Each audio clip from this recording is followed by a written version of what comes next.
Alright, today we are going to be talking about something a little bit different than normal, and that is going to be copying in the dojo. I'm probably going to be pissing off a lot of people in this video, and I'm also going to be calling out one specific person, and I'll get to that in a bit, but I also strongly encourage everyone who's watching this that might happen to know who this person is, to leave them be. I've already said my words with them, they don't agree with me, and I don't necessarily agree with them, and that's just how life works. But I just want to take the time to explain what cases I think copying is fine, and what cases I think copying is pretty friggin' stupid, but we will delve into that here. And to start, I'm going to address something, because I know that there's going to be people that say, Vash, what about the source material you copy from? And the answer is yes, I do copy a lot of my stuff from source material that is from other things that were not done by me. A lot of my stuff isn't original. I think the biggest thing that I've done so far that wasn't based upon any other prior works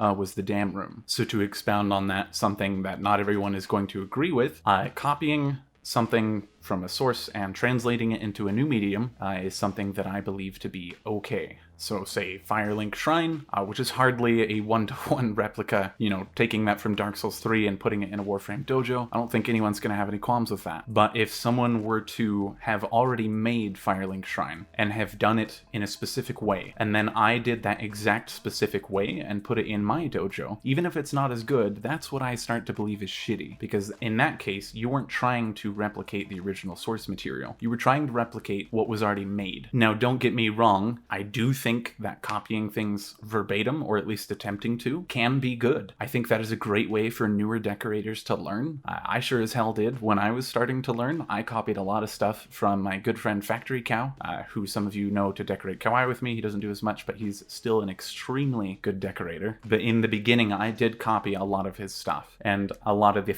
concepts for other rooms that I have in the future were gained from him. And here is also where I would like to differentiate between copying and drawing concepts from. So for example, in Firelink Shrine, I use Lewis shards a shitload, and with the stone arches there, that wasn't something I came up with. The concept was gained from Factory Cow. In our first dojo together, he used that a lot, and he put it to great use, and I wanted to use that in rooms of my own. And that's kind of how Firelink Shrine was born. And then radial designs are a concept that I learned from him as well, but that's it's a method or an application. It's not a copy. And so that's why I believe it's fine to use radial designs. No one can possibly lay claim to them. And then even if they could, for example, I would like to believe that I was probably the first person to use infested decorations for anatomical representations like I had. The first time I had ever done it was back in maybe October of 2019. Not in any of my videos. I made a really god-awful minotaur using infested. And it raised a few eyebrows at the time because a lot of people didn't think to use infested decorations in that way. But using infested decorations to represent muscles, for example, like I have in the Warden video, which is really just an upgraded Minotaur, if anything, is a concept. It is not a specific thing that I can possibly lay claim to. It is an application for the infested decorations. And so I have definitely seen a lot of attempted exact copies of the Warden, and I can hardly fault anyone for that, considering I put out a time-lapse video that gives you all step-by-step instructions on how to make the bloody thing. But the kind of hope with that video was to show people that sculpting can be a bit more involved, but also a lot more rewarding. And so I expect people to use infested decorations in that way. I kind of wasn't expecting people to copy it verbatim, but like I said, I can't really fault anyone for doing that, considering I gave you all a handbook. But with that, copying is not the same as drawing concepts from. So let's get that out there now. I'm not faulting anyone, or I'm not disappointed with anyone for drawing concepts from anything that you've seen, because that is completely understandable. The other way I believe copying is okay is if you do significantly better than what you were trying to copy. For example, Firelink Shrine, I am kind of surprised no one has copied that yet, but if they were to, there are much better decorations available now that were not at the time that I made it that would allow you to make a significantly better room. There's also more expansive rooms with higher capacity. It would be just a lot easier to do that nowadays. So basically, if you are hell-bent on replicating something almost verbatim, make sure you do it better. And now that I have defined what I personally believe to be okay and not, this is probably where I'm going to piss some people off, because I'm going to call out one person I had an interaction with recently, and kind of going hand in hand with that last thing, if you are going to copy something verbatim, please make sure you do it better. So how this came to be is I was scrolling through Twitter last night and I came across someone who tweeted out some photos of their dojo. Now, me being me, I click because I see Dojo Go Burr, and I open it up and I see that it's a Loki room, the Temple of Honor in their dojo, and I, looking at it, think to myself, wow, this kind of looks like the Loki I made when I was first decorating, including the room around it, except kind of not as great and more jank. And then I thought to myself, well, maybe this is just a really weird coincidence, but then I started looking through his other tweets, and I see things like discount Fellwinter's Live Room, and then I see discount Firelink Shrine, and then I see discount Bloodborne Hunter's Dream, and then it's not even just me. For example, I found one that was a copy from Pick Up Your Jelly. He's probably one of the best decorators on PS4 that I have ever met, and I was like, all right, well, that kind of solidifies it. This is just kind of plain and simple copying. And so then the next thing I did was trying to see if anywhere at all he tried to give mention to me or any of the other decorators that he copied from, and I didn't really see anything, and it just kind of felt like this guy's just trying to put out other people's ideas as his own. And I was like, oh, this is kind of weird. And so I comment and point out that I know exactly what he's doing, and then I also say, I feel like it's pretty common courtesy to credit the many people you are borrowing from. But that's just me.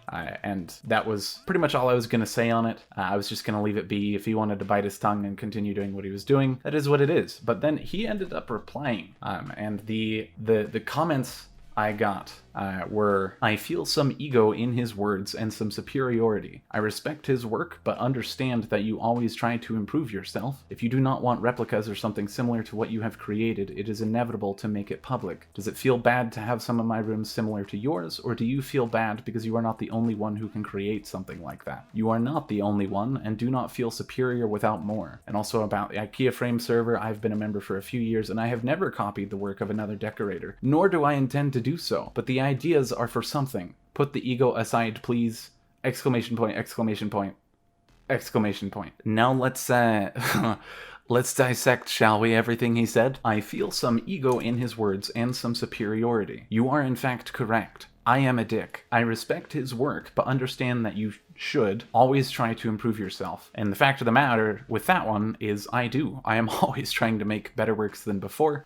Looking back at my improvement, that's kind of fun to do, but that's not the point here. If you do not want replicas or something similar to what you have created, it is inevitable to make it public. Now, once again, his English is not his strong suit, but yes, you are correct. If I don't want replicas, I shouldn't make it public. But I do, with the understanding that people are not quite as shitty. Does it feel bad to name some rooms of my room similar to yours, or do you feel bad that you are not the only one who can create something like that? You are not the only one, and do not feel superior without more. What in the actual fuck? This one kind of leaves me at a loss, because people are much better at decorating than I am. I feel like I've stated that repeatedly. I'm definitely not the god of decorating. I'd like to believe I know where I can gauge myself in comparison to these incredible decorators. I don't think you should try and claim that you spontaneously came up with this. Let's look at, well, just about everything you're trying to do. You're using the exact same decorations in Fellwinter. You're using the exact same decorations on Bloodborne. You're doing a slight variation on Firelink, so I'll give you credit there. However, the copy for Pick Up Your Jelly, while extremely jank, is again copying the same exact decorations in the same application. About IKEA Frame, I have been a member for a few years, and I have never copied the work of another decorator, nor do I intend to do so. But the ideas are something. Put the ego aside, please. Yes, that right there is the clincher. That is why I can no longer take this person seriously, as they are deluding themselves to the point of believing they are true. I'm glad that your clanmates and your friends are happy with the stuff you put out, and maybe they don't think you're copying either. Anyone doing a surface level investigation isn't going to see what I can show here, but I don't understand how you can say the things that you do. In the end, though, people can copy what they want, and that's not so big of a deal. It's when you try to lie so blatantly that I feel the need to drive you into the ground. Blatant copying isn't punishable, it's just shitty. It's never going to be considered in dojo contest evaluation, ever. So please do not say that it should be. It's just not going to happen. It's also not feasible to expect it to happen, considering how many thousands of entries have been there now, along with the dojo works that are there. All I can do is explain to you guys what I believe to be okay versus not so okay. If people want to be decent, they'll be decent, and if they want to be shitty, they'll be shitty. But at least own up to it. So quick side note, an unintended edit. I had actually finished recording all the audio for this video, and I went to go get the screenshots that I did not already have along with some other photos, and I found that the guy had deleted all his tweets featuring dojo progress shots. Now at this point, some people would probably argue I had no need to put out the video, and this is maybe the distinction that makes me a complete dick. But I did have to make the video still. Besides him just lying and being how he was, like, this is something that I've been meaning to talk about for some time. This just happened to be a perfect example of why I hate it. And again, building into what I said at the start of the video, if you do happen to know who this guy is, leave him be. He can do what he wants, and I can talk about poor choices I believe people to make.